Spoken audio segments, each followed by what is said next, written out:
Hello folks, the Celtic Nerd here bringing you another nerdy video. Now, alright, I've been seeing a lot of people going completely crazy. Let me just adjust the camera a little bit. I've been seeing people going absolutely sorry. I've been seeing people going absolutely crazy over the open game license for Dungeons and Dragons in regards to Wizards of the Coasts. Now, today they have put out a post. It's quite lengthy. It was posted, as you can see, it says 2 hours, but let's just refresh just to make sure we're being completely. There we go. So basically what they're claiming is, now again, I'm not going to say they're lying, I'm not going to say they're telling the truth, okay, but to sum it down, what they're claiming was their announcement of what their initial plans was more to get player feedback, or at least, like, that's what they're, again, this is what they're saying.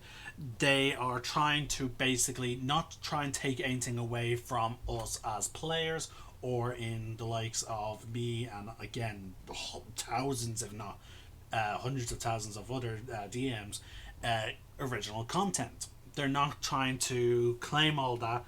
Apparently their goal, they had two simple principles that they aimed for, which was, as you can see, to be good stewards of the game, as well as and two, the OGL exists for the benefit of the fans.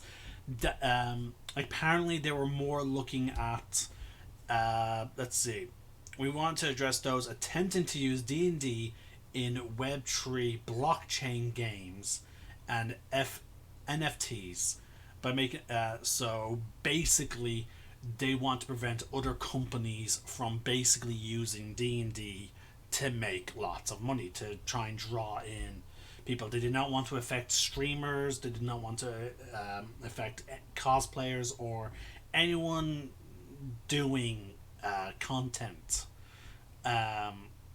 for creating content in terms of homebrew and whatnot for D&D, like.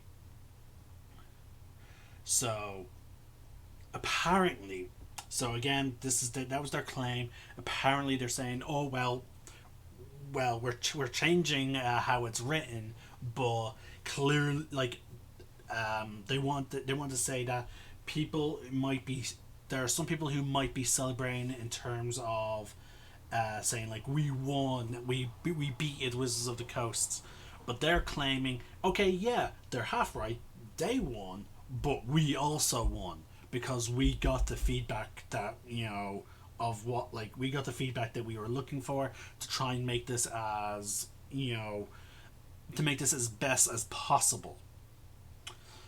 Now, and again, given I've had some issues with Wizards of the Coast in the past when it comes to some of their content. Some of their latest modules have been a little lackluster. For example, their Dragonlance book, I thought it was going to be a campaign guide, but no, it turns out it was a module, and there's very little additional content in there. Like, there's very little magic items and the like. I was expecting a full-fledged module, as evidence, as I'm going to show. Like, well, first clue should have been that it's listed in adventures, but no, like, again, that I made the mistake because I did have the issue about the lack of magic items. Like, this is it. So I did have some issues with this. But then again, once I was reminded that, like, no, this is what's it called, a module, not a campaign guide. I found it a bit more acceptable. But yeah, considering how public, I will have to say this. What I'm about to say does give credence that Wizards of the Coast were more so trying to get feedback than trying to do something malicious in a sense to the players or being dicks to the players is look at the past. Okay? Wizards of the Coast have always valued player feedback. They have always valued it. Look at all the constant playtesting that they show us months in advance. Keep that in mind, folks.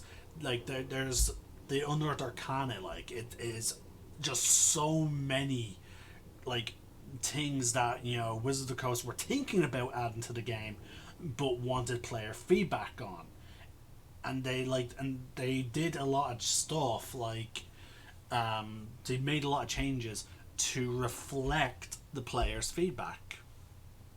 You know, so a part of me wants to a part of me feels like do that they are telling the truth. A part of me does feel like they are, just because of how generally open Wizard of the Coast tends to be in regards to such things. But like, I will say, putting a joke in here in this statement can be interpreted as maybe being a bit tone deaf. Like they joke about, however, it's clear from the reaction that we rolled a 1. And, so like, I'm just like, oh. But again, they do go on to explain the fact that anything that that, like, for example, I spent years in terms of working with two people in particular, I've spent a large portion of my content creating stuff on several projects, and they want to make it clear that me and my friends, who that I worked with, we own those classes that we homebrewed. They don't own it, we do. But like they are still going to try and reword it so that it's clear that they're only trying to prevent big corporations from misappropriating D&D stuff for the use of their own thing. I don't know exactly what Wizard of the Coast owns in terms of that. For example, the idea of mimics, I don't think Wizard of the Coast owns that, because I've seen mimics in pretty much so many different stuff. And maybe the only thing I can argue is maybe they own like maybe the name, but even then that's a stretch. But yeah, but they do say that the new OGL will contain provisions to address this risk, and we will do it without license back and without suggesting we have the rights to the content you create.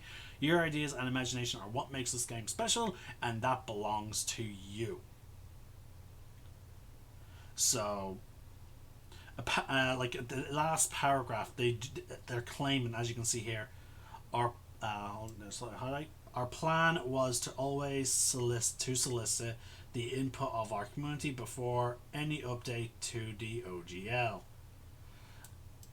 The drafts you've seen were attempting to do just that. We want to always delight fans and create experience together that everyone loves. So again, they're claiming, hey, we were just pushing this out there, seeing what you guys like and what you don't like, and then we'll make changes from there. Again, I can understand why people will be very skeptical, because again, the idea of a company being truly honest and legitimately caring about its fans can be a very foreign idea. I do acknowledge, and it's also, and again, I can understand people getting into the mindset of, oh, it's a big company, so clearly, they don't care about the consumer, they don't care about customers, they just care about money. I understand you can get into that easy mindset, and it's very easy. But in terms of this instance, I would be more readily willing to give Wizards of the Coast the benefit of the doubt. Sorry, benefit of the yeah, because of their past approach to being very open about the changes they're making to the game, or whenever they're making any level of changes. Like, consider the fact that also Sage Advice, like, they readily use Sage Advice, to they put out certain parts of a book that those sections may not be well written, and so those rules get misinterpreted, but they keep themselves readily available to answer those questions on Twitter whenever they have time.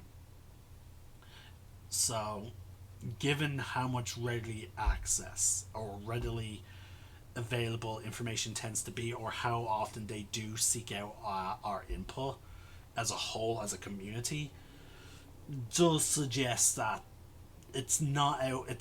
It wouldn't be unbelievable for them to do the same thing with their OGL. So now again, I'm not saying you should completely trust Wizards of the Coast. I'm not saying that.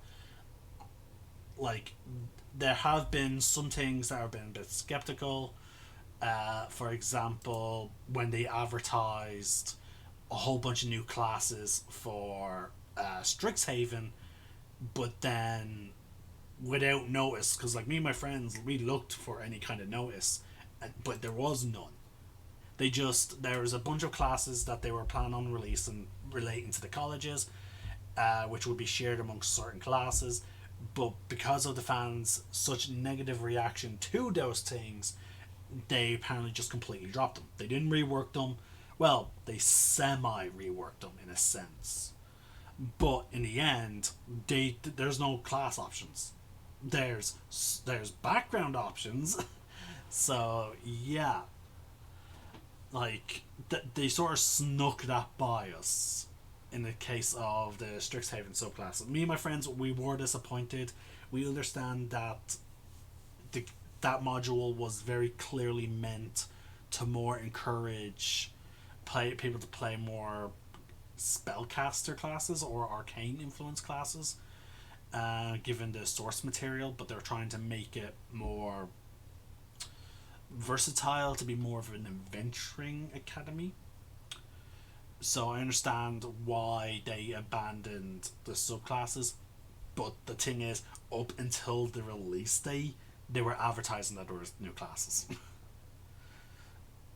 So again, Wizard Coast can do some things in the background without informing the players, but there is a lot of evidence that they do tend to be very forefront with their content and with things that they have planned. Like right here, like as you saw, there's one D&D playtest which is being updated constantly, and they're also constantly doing other things. They give us explanations. Also, don't even disregarding even their articles. They also have a lot of dev updates and whatnot that often in the interviews explain why they're going in certain approaches, for stuff. So, again, I want to give Wizards of the Coast the benefit of the doubt. Now, in regards to D&D, I do want to clarify that. In regards to D&D. As for Magic the Gathering, I'm not too sure. Just because it's been quite a while. It's been way over a year. And yet one of the most popular game modes of Magic the Gathering I've seen is Commander. But yet MTG Arena does not have Commander as a play option yet. And also, like, they're clearly playing towards Commanders, because I've seen a drop in non-commander decks being released. I've seen a decrease in those type of decks being released and an increase of commander. So yeah, they Wizard of the Coast, they see what's popular, but I don't I don't know why it's on MTG Arena, but I they are making certain decisions, and so in terms of D&D, basically my point is, in terms of D&D, I'm more inclined to trust this post of them claiming that the previous notice of the open game license was more to get a feel of what myself and others want as a community. I don't know. I have a very small following. I'm not. I just want to try my 2 cents. If I convinced you, then great. If you're still skeptical, that's fine. You should always be skeptical in terms of a company, but you just have to look. Always keep in mind of their actions in the past, which could then prove or disprove their possible intentions, in the present or in the future. So, yeah, I'm just going to slowly scroll, give everyone a chance to, see this. And I know I keep looking over towards my side monitor, but that's me just constantly checking the chat. So yeah, and also I want to make sure that you guys can get a nice view of the post. So we'll leave this up for a few seconds. If you guys need to read it more, you can obviously find it on D&D Beyond, and if not, you can easily check it out yourselves, or just simply pause the video. So leave this for a few seconds. Okay. So yeah, folks, this has been the Celtic Nerd. Hopefully in the near future, I'll be back with more Lewis Sport content. Possibly this Tuesday. I don't know, so don't quote me on it.